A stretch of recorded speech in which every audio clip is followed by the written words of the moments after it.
আমাদের ক্রিয়েটিনিন বাড়বার পিছনে এই পেন কিলার একটি বিশেষ ভূমিকা পালন করে। নমস্কার, আমি হোমিওপ্যাথি প্র্যাকটিশনার কমল বর্মন।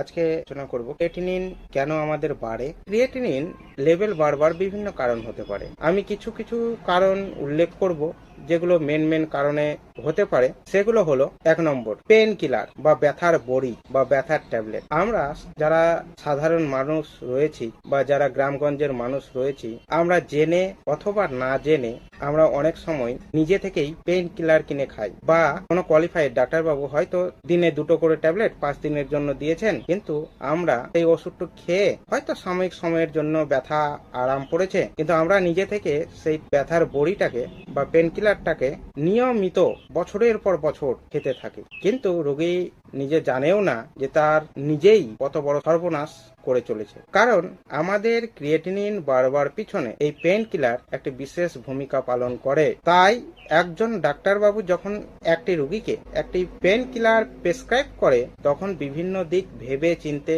প্রেসক্রাইব করেন, কিন্তু আমরা নিজে থেকেই সেই ডাক্তারবাবুর পরামর্শ না নিয়েই, যেহেতু আমরা সেই মেডিসিন খেয়ে আরাম পেয়েছি, তাই নিজেরাই সেই ট্যাবলেট কিনে খেতে থাকি। এটাই হচ্ছে সব থেকে বড় কারণ। এই পেইন কিলার আমাদের শরীরে ক্রিয়েটিনের মাত্রা দিন দিন আপনার অজান্তেই বৃদ্ধি করে চলেছে। তাই সাবধান থাকুন।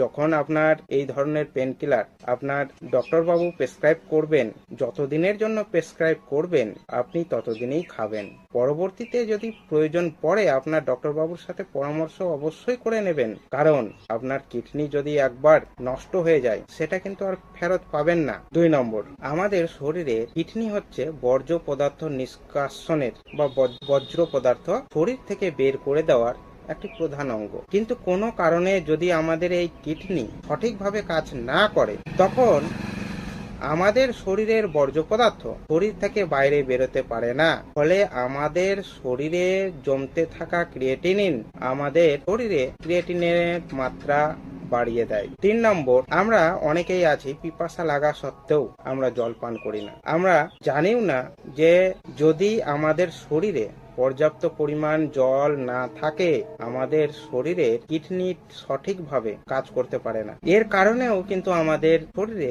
ক্রিয়েটিনিনের মাত্রা বাড়তে থাকে। 4 নম্বর, প্রোটিন ভেঙে আমাদের শরীরে তৈরি হয় ক্রিয়েটিনিন। যদি আমরা বেশি পরিমাণ প্রোটিন খাই, সেক্ষেত্রে আমাদের শরীরে বেশি পরিমাণ ক্রিয়েটিনিন উৎপন্ন হতে থাকে। এর কারণেও কিন্তু আমাদের শরীরে ক্রিয়েটিনিন এর মাত্রা বেড়ে যেতে পারে। 5 নম্বর, আমাদের শরীরে ক্রিয়েটিনিনের মাত্রা বাড়াবার পিছনে ঔষধের একটি বিশেষ ভূমিকা রয়েছে। কিছু ঔষধ আমাদের শরীরে ক্রিয়েটিনিনের মাত্রা বাড়াতে পারে, যেমন অ্যাসপিরিন, আইবুপ্রোফেন, কেমোথেরাপির ঔষধ। এই সব ঔষধ আমাদের কিডনির কার্যক্ষমতাকে প্রভাবিত করে। এর কারণেও আমাদের শরীরে ক্রিয়েটিনিনের মাত্রা বেড়ে যেতে পারে। এছাড়াও বিভিন্ন কারণে আমাদের শরীরে ক্রিয়েটিনিনের মাত্রা বেড়ে যেতে পারে, যেমন যদি আপনার উচ্চ রক্তচাপ থাকে, আপনার যদি ডায়াবেটিস থাকে, আপনার যদি থাইরয়েড থাকে, সেক্ষেত্রেও কিন্তু আপনার শরীরে ক্রিয়েটিনিনের মাত্রা বেড়ে যেতে পারে। আমার এই ছোট্ট ইনফরমেশনটি যদি আপনাদের ভালো লাগে, আপনাদের কাজে যদি আসে, তাহলে আমার ভিডিওটি লাইক করুন, আমার ছোট্ট চ্যানেলটি সাবস্ক্রাইব করুন। ভালো থাকুন, সুস্থ থাকুন। ধন্যবাদ।